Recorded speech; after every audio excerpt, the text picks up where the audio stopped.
예수님께서 하늘로 올라가시기 직전에 복음은 예루살렘에서 시작하여서 온 유대와 사마리아의 지경을 넘어서서 딴 것까지 전거되어야 할 것을 주님은 말씀하셨습니다.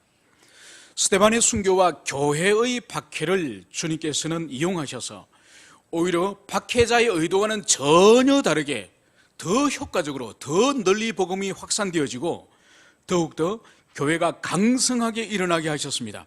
우리가 알다시피 빌립을 통해서 사마리아 교회가 세워졌고 또 빌립을 통해서 아프리카의 유력한 왕국인 에티오피아 왕국의 여왕 간다게의 고위 관료가 그리스도 예수를 영접하고 또 세례를 받음으로 말미암아서 바로 복음 증거는 아프리카 대륙을 향해서 복음의 씨앗이 뿌려지는 그 놀라운 일을 주님께서는 행하셨습니다. 누가는 바로 이 시점에 주님께서는 새로운 당신의 종을 부르시고 준비하셨으니 그 사람이 바로 사울이라는 것을 우리는 지난 시간에 살펴봤습니다.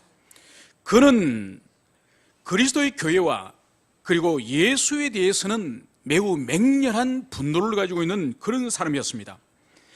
그가 스데반의 죽음에 가장 앞장섰으며 그리고 예루살렘 교회를 박해할 때도 그는 선봉에 서서 교회를 잔멸하기 위해서 활동했던 그런 사람입니다.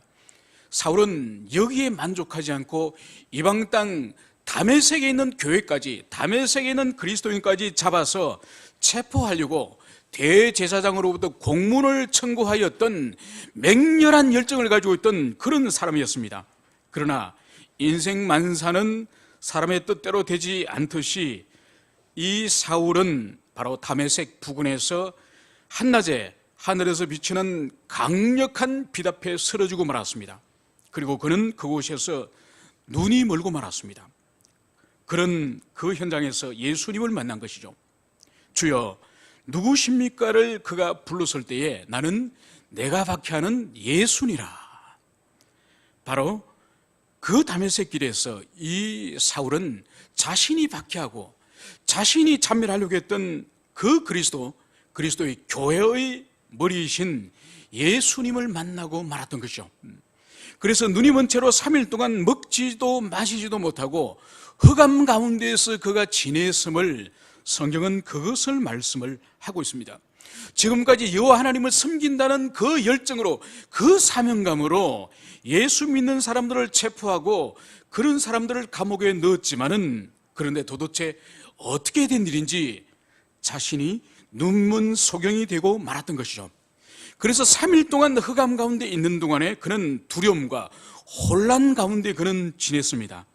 그러나 주님께서는 아나니아라고 하는 다메섹에 있는 제자를 보내셔서 바로 그 자신을 하나님이 부르신 목적이 무엇인지, 그를 장차 어떻게 사용하실 것인지 그것을 예고하셨고, 아나니아의 기도 끝에 이 사울은 다시 광명의 눈을 뜨게 되었음을 성경은 말씀을 하고 있습니다. 그래서 지금까지 그리스도 예수에 대한 모든 혼란과 두려움이 이제는 사라지고, 그런 그리스도 예수는 바로 하나님의 아들이심을 굳게 믿고 그런 세례를 받았다는 것을 우리는 들었습니다. 그래서 지금까지 교회 역사 가운데 가장 그리스도와 교회를 잔멸하던 이 사울이 앞으로 가장 그리스도 교회의 충성스러운 사도가 될 것임을 그것을 예고하고 있습니다. 이제 오늘 우리 본문으로 다시 돌아와서 이제 아나니아의 안수를 통해서 다시 보게 되고 음식을 먹고 강건해진 이 사울은 오늘 19절에서 사울이 다메섹에 있는 제자들과 며칠 있을새, 이렇게 오늘 누가는 진술을 하고 있습니다.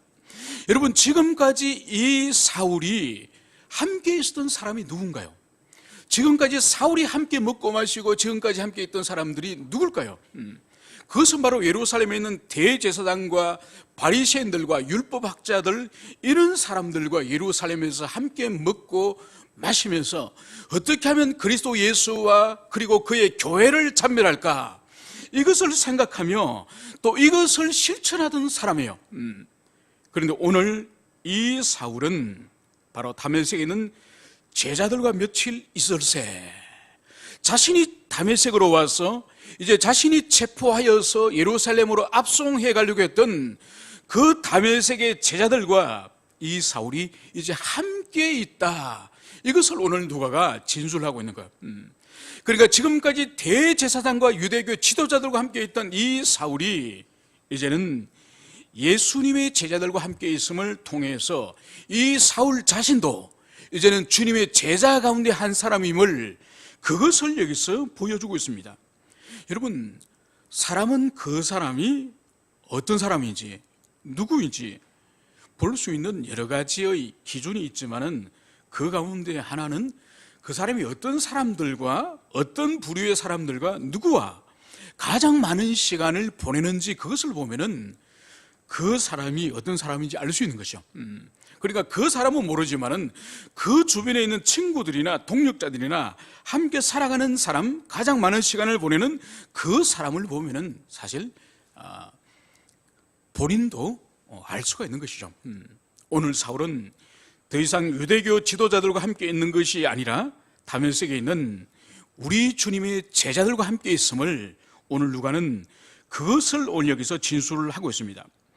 그러면서 오늘 이 사울은 적시로 각 회당에서 예수가 하나님의 아들이심을 전파하니, 바로 누가는 오늘 이 사울이 이제 회복되어지고 또 주님의 제자들과 함께 며칠 있은 이후에 적시로 각 회당에서 예수가 하나님의 아들이심을 전파하니, 그러니까 이 사울은 여러 날 동안에, 또 긴 세월 동안에 어떤 신앙적인 훈련과 어떤 교육이 아니라 바로 적시로 각 회당을 다니면서 예수님은 하나님의 아들이시다, 이것을 전파하는, 전도하는 사람이 되었음을, 그것을 여기서 보여주고 있습니다.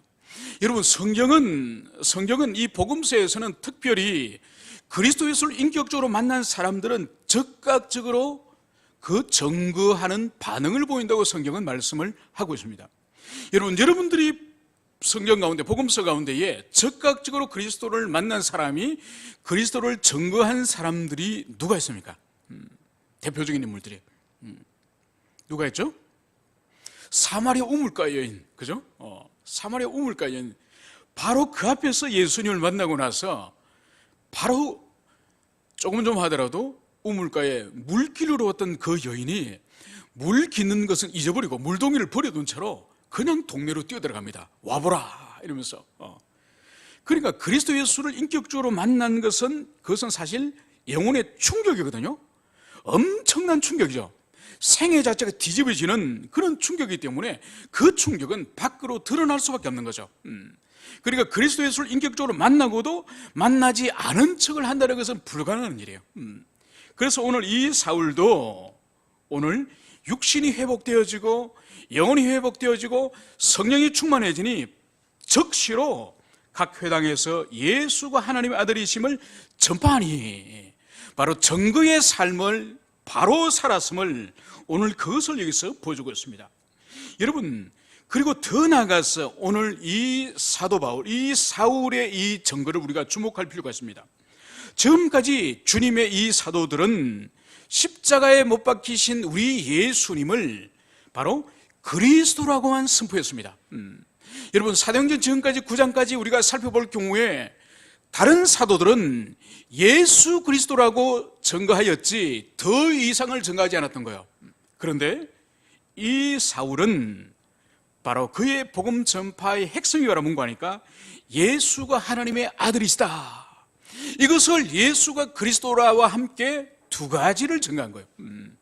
그러니까 기존의 사도들이 증거하였던 예수는 그리스도다, 여기서 더 진전하여서 예수는 하나님의 아들이시다, 이것까지 사도 바울이 전가하였음을 볼 수 있는 것이죠. 그래서 예수가 하나님의 아들이시다는 이 복음의 이 진수, 이것은 바울 설교의 정수임을, 그것을 볼 수 있고, 이것은 더 나아가서 바울의 각종 서신서 가운데서도 예수가 하나님의 아들이심을 증거하고 있는 것이죠. 그래서 로마서 1장 3, 4절에서도 이렇게 그는 진술합니다. 하나님의 아들에 관한 복음, 그러니까 하나님의 아들에 관한 복음이라고 그는 말씀을 하고 있습니다. 그리고 고린도 후서 1장 19절에서도 하나님의 아들을 전파하는 복음, 하나님의 아들을 전파하는 복음, 이렇게 증거를 합니다. 그리고 로마서 5장 10절에 우리 주님의 죽음에 대해서도 하나님의 아들의 죽음, 하나님의 아들의 죽음, 이렇게 증거를 하고, 우리 주님의 부활을 예수의 부활이라 말하지 않고 로마서 1장 3, 4절에서도 하나님의 아들의 부활, 그래서 예수님을 하나님의 아들이라고 하는 것을 바울은 자신의 서신에서 계속적으로 강조하고 있음을, 그것을 우리가 볼 수가 있습니다.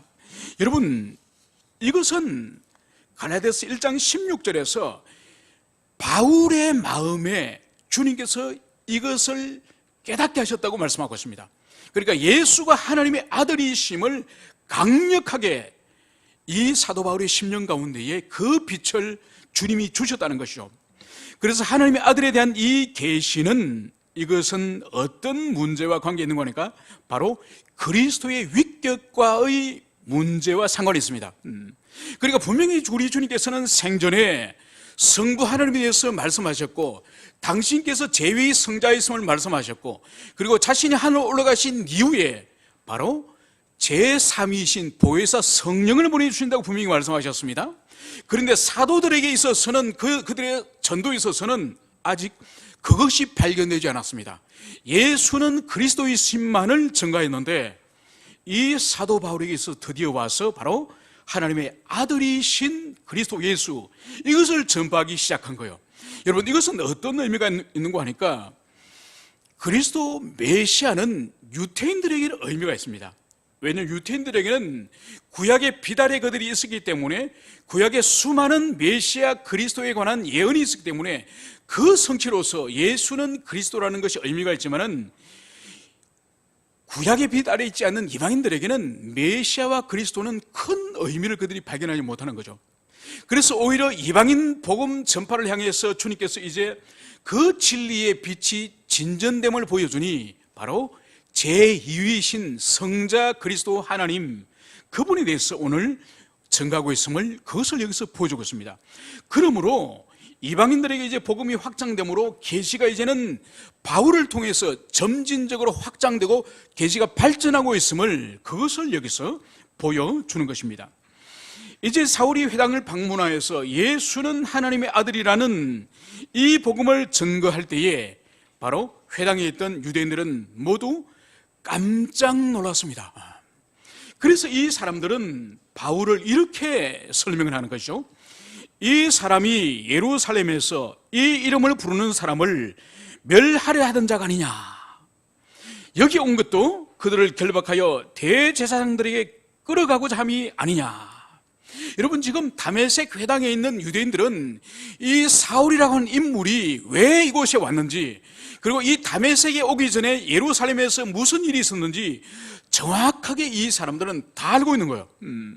그래서 이미 예루살렘에서 많은 사람들을 잡아서 감옥에 넣었고, 그리고 공문을 받아서 먼 이방에 있는 도시에 있는 예수 믿는 사람까지 붙잡으려고 지금 이곳에 왔는데, 그런데 이 사람이 회당에 나타나더니 갑자기 예수는 하나님의 아들이다, 이것을 증거하는 거예요. 그러니까 이 말을 들은 이 회당에 있는 유대인들이 얼마나 놀랍고 얼마나 당황스럽겠습니까? 그래서 오늘 성경은 21절에서는 듣는 사람이 다 놀라, 23절에서는 다메섹에 사는 유대인들이 당혹해 하니라. 여러분, 여기서 놀라다는 이 헬라의 이 원어 의미가 뭔 거니까 제정신이 아니다. 그 충격이 얼마나 컸던지 제정신이 아니다. 또 충격으로 미쳐버리다, 이런 뜻이에요. 그러니까 이 충격이, 이 다메섹 회당에 있는 사람들이 얼마나 큰 충격을 받았는지.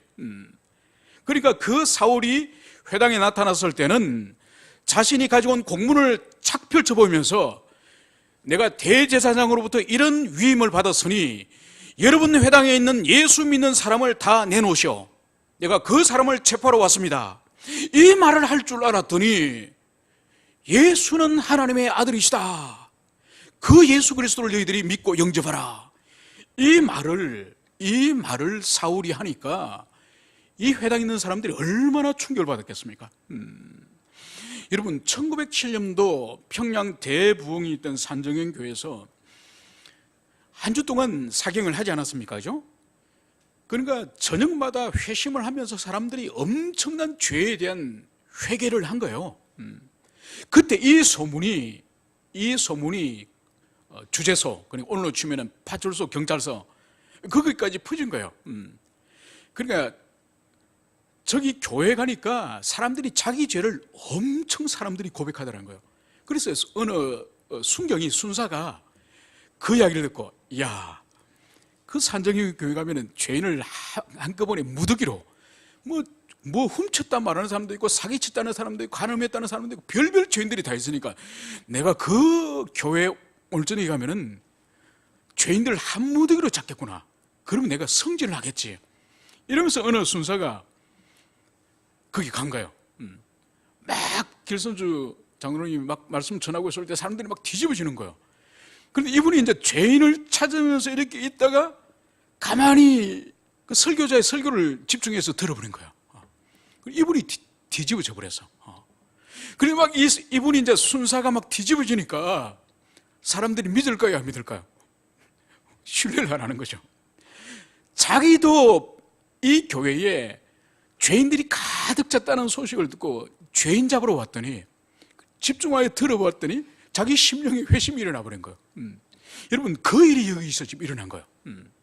그러니까 이 사울이라는 사람은 반드시 우리 가운데 있는 예수 믿는 사람을 잡으러 왔을 텐데, 오늘 입으로 예수 그리스도가 하나님의 아들이심을, 그리고 자신이 그것을 믿음을, 그리고 여러분들도 믿고 영접하라고 그것을 오늘 이 사울이 그것을 권면하니 모든 사람들이 너무 당황하고 황당한 그 충격을 받았다는 것을 오늘 누가는 기록을 하고 있습니다. 바로 23절로 이제 넘어가서 이 다메섹에서 이 큰일이 있고 난 이후에 23절로 오늘 전환되면서 여러 날이 지남에 유대인들이 사울 죽이기를 공모하더니, 오늘 분위기가 여러 날이 지남에 이것이 중간에 개입이 되고, 그리고 유대인들이 사울 죽이기를 공모하였다. 오늘 이렇게 누가는 기록을 하고 있습니다. 여러분, 여기서 여러 날 할 때 이 여러 날, 히카나이라고 하는 이 헬라의 문자적인 의미는 사실 이것이 여러 날 어느 정도의 시간인지 알 수 없습니다. 이것이 뭐 한 달인지 1년인지 어느 정도 시간인지 알 수 없습니다.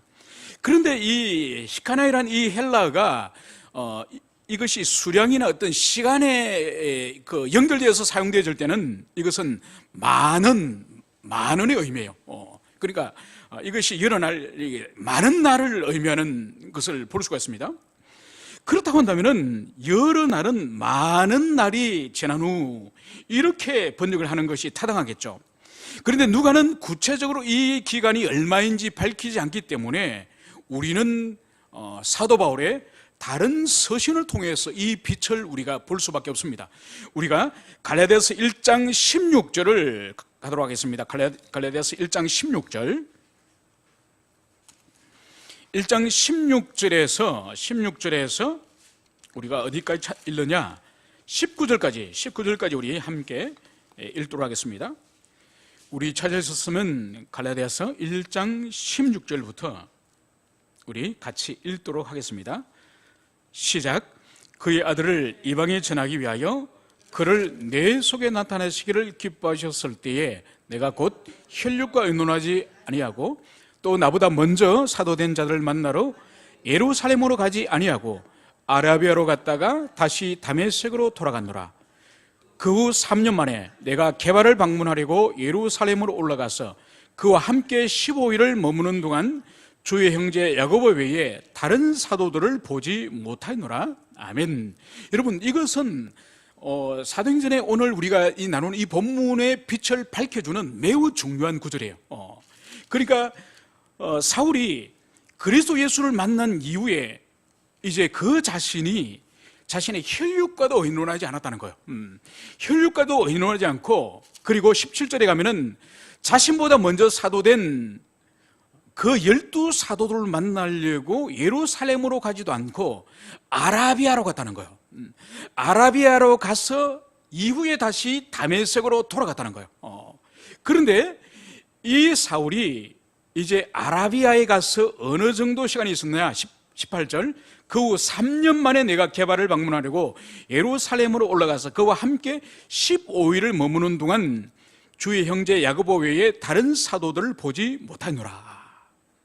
그러니까 여기서 우리가 알 수 있는 것이 바로 뭔가 하니까, 다메섹에서 그가 눈을 뜨고 그가 회당에서 예수 그리스도를 그가 증거하던 이 사울이 그가 아라비아 사막으로 내려갑니다.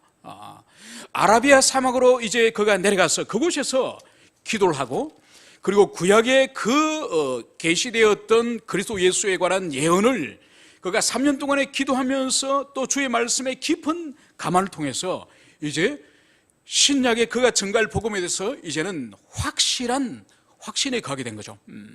그래서 확신에 찬 그가 이제 다메섹으로 다시 돌아오는 거예요. 3년 만에 다메섹으로 다시 돌아와서 이제는 강력한 확신과 믿음 가운데서 복음을, 이제는 회당을 돌아다니면서 복음을 증거할 때에 이제 그런 큰 위협에 이제 처하게 됩니다. 바로 그것을 말하는 거예요. 그래서 여기서 볼 때에 이 상당한 시간에 관한 것은 이 다메섹에 있던 이 사울이 아라비아에 내려서 약 3년의 시간을 그가 보냈다고, 그렇게 우리가 이해를 해야 되는 것이죠. 그래서 그가 돌아와서 확신 가운데 담대하게 강력한 말씀 사역을 할 때에 이제 유대인 회당에 있던 이 유대인들이 이제 사도 바울을 이제 죽이려고 한 것이죠. 죽이려고 공모하였고, 심지어 그가 성을 빠져나가지 못하도록 성문을 지키고 있을 정도로 이 사울을 죽이려고 혈안이 된 것이죠. 그래서 이 다메섹에 있던 이 사울의 제자들이 이제 이 사울을 이제 성벽 위에서 광주를 타고 탈출할 수 있도록 그렇게 도왔음을, 그것을 볼 수 있습니다. 여러분, 여기서 우리가 볼 수 있는 것이 뭔가요? 3년 만에 사울의 인격과 성품의 변화를 볼 수 있죠, 그죠? 여러분, 예전 같았으면 사울은 자신이 확신하고 있는 저 사람은 여호와의 원수다, 저 사람은 이단의 괴수다, 그렇게 여겼으면 자기 확신에 거했다고 한다면 상대방을 돌로 쳐 죽이는 사람이에요. 이 사람은 얼마나 그 마음속에 있던 강렬한 그 맹렬한 열정, 그 분노, 그것이 스데반을 돌로 쳐 죽일 정도의 강력한 그런 사람이었는데, 오늘 자기를 사람들이 찾아서 잡아서 죽이려고 할 때에 이 사울은 지금 어떻게 합니까? 줄 타고, 성벽에서 줄 타고 도망가는 거예요. 옛날에 사도 바울의 성질로 볼 때는 얼마나 궁색하고 얼마나 부끄러운 짓이에요. 옛날 성격 같았으면 그냥 성문에 지키고 있는 그놈들 발로 가서 바로 싸워서 죽이든지 결단을 내지, 밤중에 밧줄 타고 도망가는 이런 사울의 모습을 볼 수 있습니다. 이건 변화됐다는 거예요. 옛날에 그 혈기 충만하였던 그 사울이 아니라 이제 주님의 뜻을 따라서 함부로 혈기방자하게 놀리는 그런 삶이 아니라, 주님께서 이제를 그를 도피시키고 그를 더 준비시키기를 원하신다는 그 뜻을 알고 밧줄을 타고 다메섹을 탈출하는 그 모습을 여기서 볼 수 있습니다. 여러분, 여기서 또 우리가 하나 볼 수 있는 것이 바로 뭔가 하니까, 교회를 잔멸하고 그리스도인들을 잔멸하기 위해서 박해하던 이 바울이 오늘 그의 위치가 어떻게 변했죠? 이제 그는 이제 동족들에게 박해를 받는 사람이 된 거예요. 그러니까 동족을 향해서 박해를 하고 유대인들을 박해를 하고 교회를 잔멸하던 사울이 이제 자신이 생명의 위협을 당하고 자신이 박해를 받는 그 사람임을 여기서 보여주고 있습니다. 여러분, 이것은 무엇을 의미하는가 하니까, 다메섹에서 주의 제자 아나니아를 통해서 이 사울을 주님이 부르신 두 가지 목적을 분명히 말씀하셨죠. 첫 번째 사명의 목적이 뭔가요? 부르신 목적이 뭔가요? 그것은 바로 이방인과 임금들과 그리고 이스라엘 자손들에게 복음을 전거하기 위하여서 내가 부른 나의 그릇이다. 그래서 복음 전파를 위하여서 주님이 부르셨음을, 그것을 말씀하시고, 두 번째의 사명이 뭐였습니까? 그가 내 이름을 위하여 얼마나 고난을 받아야 할 것을 내가 그에게 보이리라. 그러니까 주님께서 사울을 부르신 두 번째의 목적은 그의 전생에, 그의 전생의 복음 전파를 통해서 그가 주님을 위해서 얼마나 많은 환난과 고난을 받을 것인지, 그것을 사울의 인생과 그 삶에 주님이 그것을 친히 보여주시겠다는 거예요. 여러분, 이것은 우리 주님이 일찍이 제자들에게 마태복음 16장 24절에서 일찍이 이렇게 말씀하셨습니다. 누구든지 나를 따라오려거든 자기를 부인하고 자기 십자가를 지고 나를 따를 것이라. 그러니까 누구든지 주님을 따르고 주님의 제자가 되고 주님을 통해서 하나님의 자녀 권속이 되기를 원하는 사람은 반드시 그 사람은 자기를 부인하고 자신의 십자가를 지고 예수님을 따르는 그 삶을 살 것이다. 이 말씀을 주님께서 말씀하신 거죠. 여러분, 이것이 우리가 잘 알고 있는 제자도의 핵심이에요. 그리스도에서의 제자도의 핵심, 바로 자기 부인과 십자가를 짐, 이것이 바로 이 땅의 그리스도인 제자도의 핵심인 것이죠. 여러분, 이것은 우리에게 맡겨준 어떤 사역들, 사명들을 적극적으로 감당하기 위해서 당하는 수고와 고난을 당연히 포함합니다. 그래서 우리가 어떤 주님이 기뻐하시는 어떤 사역을 할 때에 필요한 눈물과 필요한 땀과 필요한 피를 흘리는 것을 의미하기도 하지만 소극적으로 우리는 우리가 우리 육신의 힘으로 감당할 수 없는 것을 감당하도록 자기를 쳐서 복종할 때 다가오는 그 고난을 함께 포함하는 거예요. 여러분, 자신이 용서가 안 되는 사람을 용서하는 일이 그것이 쉬운 일입니까? 자기가 죽어지는 고통이에요. 여러분, 사랑이 안 되는 인간을 주님이 사랑하라 하기 때문에 그 사람을 사랑하는 일이 그것이 쉬운 일이에요. 죽음과 같은 고통이 수만 되는 거예요. 그때 용서가 되고 그때 사랑할 수 있는 거예요. 여러분, 왜 사랑해야 될 사람을 왜 사랑하지 못하고 용서해야 될 사람을 용서 왜 못하죠? 죽음과 같은 그 고통이 싫으니까. 그 고통이 싫으니까 여전히 미워하고 여전히 용서하지 못하고 여전히 사랑하지 못하는 거예요.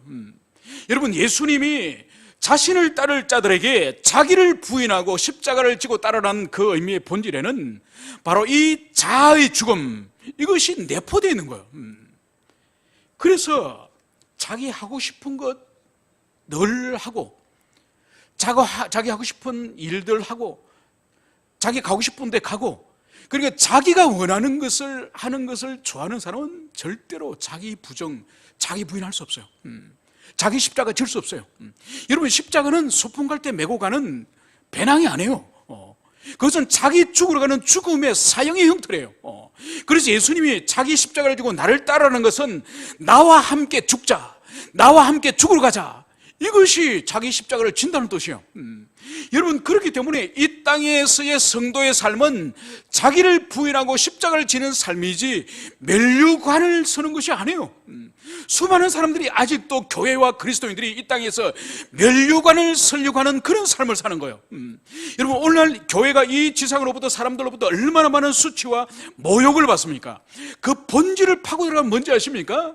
자기 부인을 하기 싫어하고 십자가를 지기 싫고 이 세상에서 면류관을 교회가 서려고 하고 이 지상에서 그리스도인이 면류관을 서려고 하기 때문에 교회와 그리스도인이 이렇게 모욕을 당하고 수치를 당하는 거예요. 여러분, 면류관은 계시록에서 명백하게 주님이 말씀하셨던 것처럼 천상에서, 이 땅을 떠나서 천상에서 면류관을 서는 거예요. 그것을 여러분들이 마음에 간절히 새기시기를 간절히 축원을 드립니다. 이제 이 사울은 자신이 지상에서 당하였던 고난을 고린도후서 11장 23절에서 27절까지 쭉 자신이 나열을 합니다. 자기가 옥에 갇혔던 이야기, 그리고 매를 맞았던 이야기, 태장을 맞았던 이야기, 돌로 침을 당했던 이야기, 배가 파손되었던 이야기, 이런 이야기를 쭉 나열하는 거예요. 그러면서도 그는 골로새서 1장 24절에서 이렇게 그는 진술합니다. 나는 이제 너희를 위하여 받는 괴로움을 기뻐하고 그리스도의 남은 고난을 그의 몸된 교회를 위하여 내 육체에 채우노라.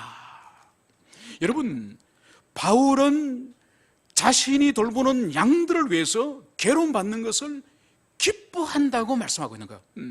여러분, 바울이 당했던 그 고난을 우리가 사도행전뿐만 아니라 서신서를 보면은 얼마나 큰 고난을 당했는지 몰라요.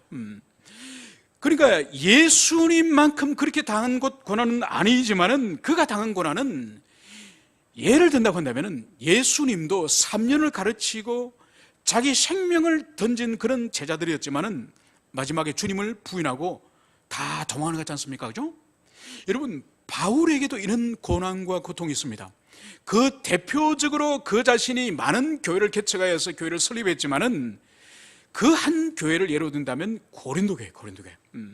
자신이 개척하고 자신이 설립하고 자신이 거기 지도자를 세우고 그렇게 헌신했지만은 그 고린도 교회의 그 사람들이 바울을 향한 비난의 본질이 뭡니까?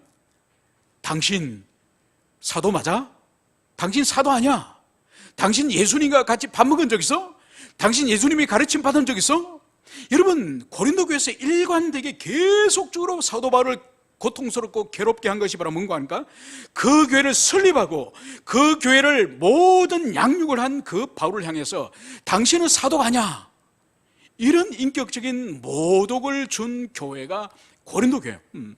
그런 자신이 목양하고 가르친 양들로부터 엄청난 그런 모욕과 고통을 당했던 바울이에요.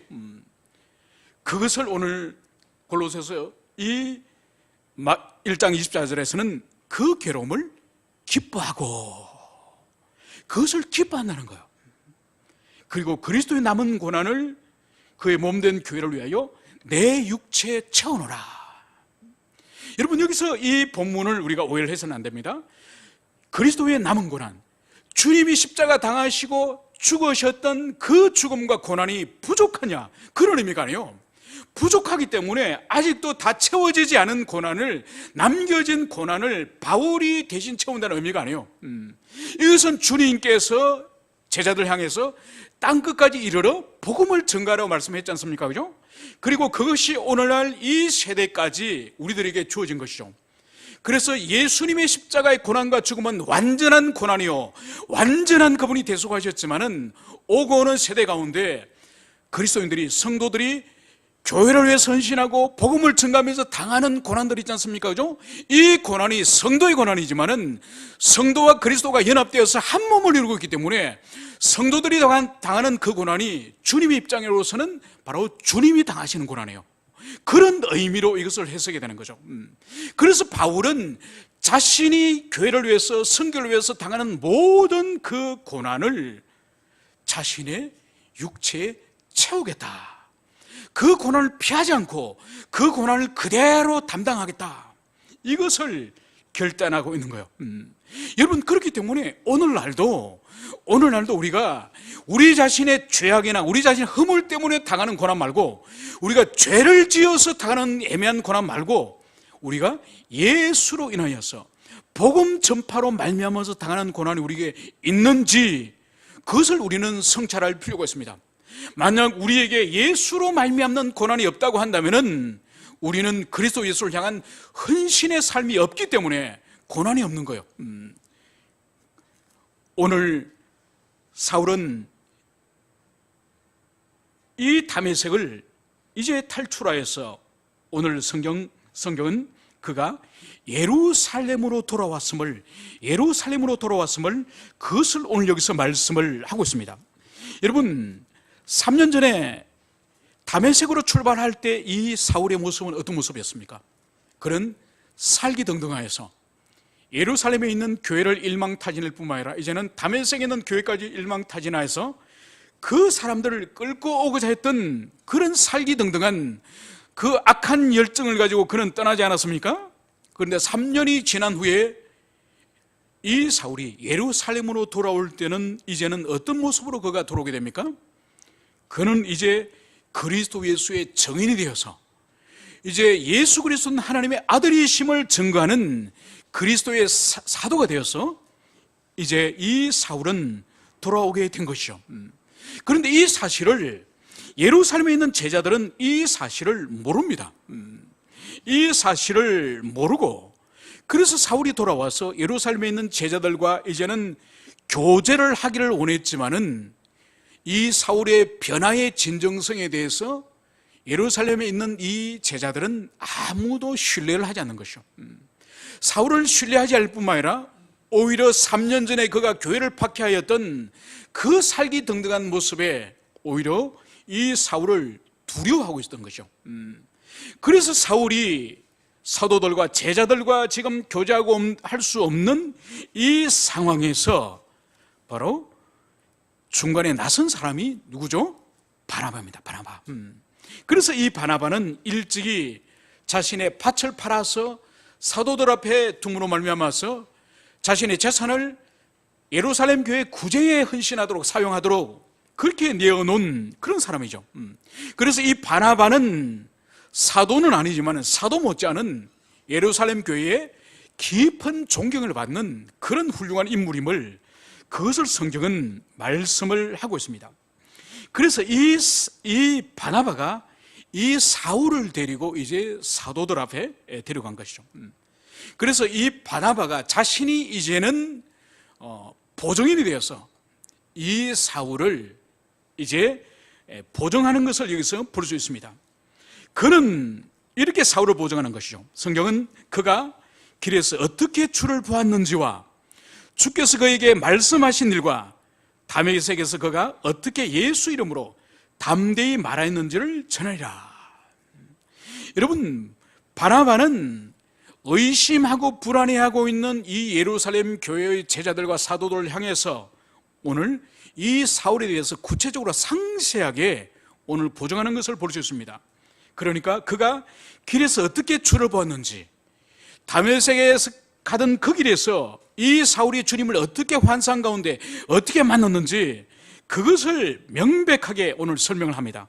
그리고 두 번째로 주께서 그에게 말씀하신 일과, 바로 사울이 지금까지 예루살렘 교회를 참면했던 그 일을 바로 다메섹에서 우리 주님께서 나는 네가 박해하는 예수다, 이 말씀을 통해서 어떻게 이 사울과 부활하신 예수님이 인격적으로 대화를 나눴는지 그것을 말씀하시고, 그리고 마지막으로는 다메섹에서 이제 회당을 돌아다니면서 예수는 하나님의 아들이시다, 이것을 담대하게 증거하였고, 그 일로 말미암아서 이 사울이 이제 박해를 받았던 그 일을 오늘 이 바나바가 오늘 사도들에게 증거하였음을, 그것을 여기서 보여줬습니다.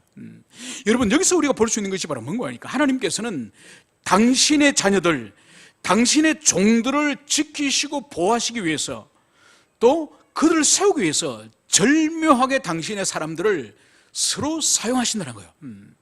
그래서 이 사울이 이제 눈이 멀어서 다메섹에 들어갔을 때는 주님께서 누구를 예배하셨죠? 제자 아나니아를 예배하셨습니다.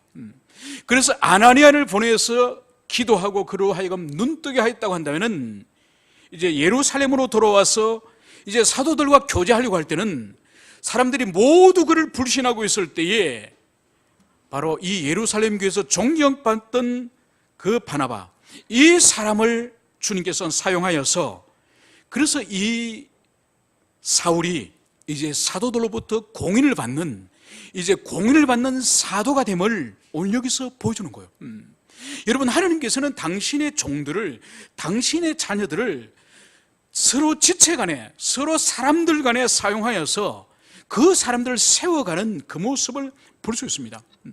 여러분, 위대한 감리교 창시자 요한 웨슬레를 우리가 잘 알고 있지 않습니까? 그죠? 요한 웨슬레가 이제 아메리카 신대륙에 선교사로 갔다가 그곳에서 영적 파산을 경험합니다. 그러니까 자신이 옥스퍼드 출신이고 엘리트 중에 엘리트고, 그래서 그가 사명을 가지고 그 아메리카 대륙에 부흥을 일으키려고 그가 선교사로 가지 않았습니까? 그런데 그곳에서 그가 했던 일은 영적 대각성과 부흥이 아니었습니다. 오히려 그 현지에 있는 여인과의 스캔들 문제로 그가 수치를 당하고 들어옵니다. 수치를 당하고 들어와서 그가 낙담한 상태에서 그가 어느 날 올드게이트라고 하는 그 거리를 지나가다가 모라비안 교도들의 그 예배당 교회를 갑니다. 그런데 마침 그 예배당에 평신도 설교자가 설교를 하는 것이 아니라 루터의 로마서 주석 서문을 읽고 있었어요.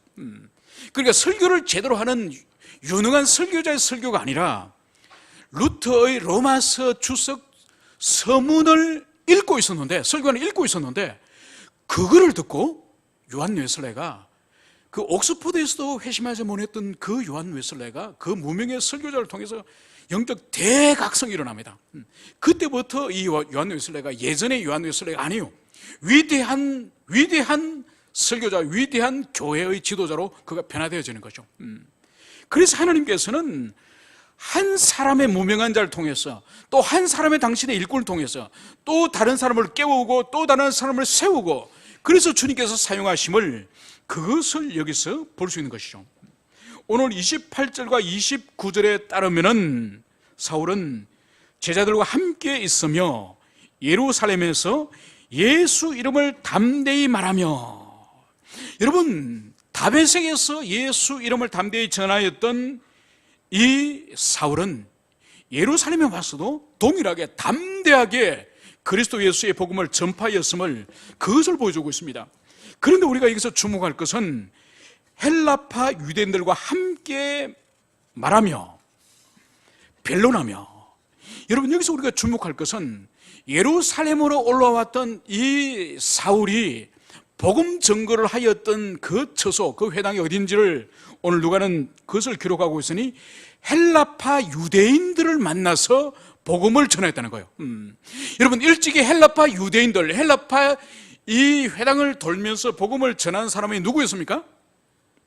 누구였죠? 순교하여 죽은 스데반이요. 여러분, 이 헬라파 회당의 유력한 지도자가 이 사울이에요. 그러니까 자신이 헬라파 이 회당의 유력한 지도자로 있을 때에 그 회당에 스데반이 전도하러 온 거예요. 그래서 그 스데반을 이 사울과 그 헬라파 그 유대인들이 이 사울을 죽이려고 거짓 증인을 세웠고 마침내는 죽여버렸던 것이죠. 그래서 일찍이 헬라파 이 회당에 복음을 전하였던 그 스데반이 하던 일을 오늘 누가 하고 있죠? 사울 자신이 하고 있는 거예요. 자신이 과거에 살인자로서 거짓 증인을 세워서 스데반을 죽였던 그 자리에 오늘 이 사울이 이제는 그 자리에서 복음을 전하고 있음을, 그것을 여기서 보여주고 있습니다. 여러분, 이 얼마나 놀라운 일이에요. 그러니까 자기 자신이 직접 스데반을 거짓 증인을 세워서 죽였기 때문에 그 헬라파 그 유대인들에게 복음을 전해서는 어떤 일이 벌어질지 누구보다 자기 자신이 잘 아는 거죠. 그러므로 이 사울은 지금 생명을 이미 예루살렘에 와서 생명을 걸고 지금 복음을 전가하고 있음을, 그것을 여기서 보여주는 것이죠. 여러분, 우리가 너무나도 잘 아는 어메이징 그레이스, 나 같은 죄인을 살리신 그 찬송을 지은 존 뉴턴 목사님이라는 분 여러분 아시죠? 그죠? 그분은 일찍이 노예 무역을 하던 노예 무역 선장이에요.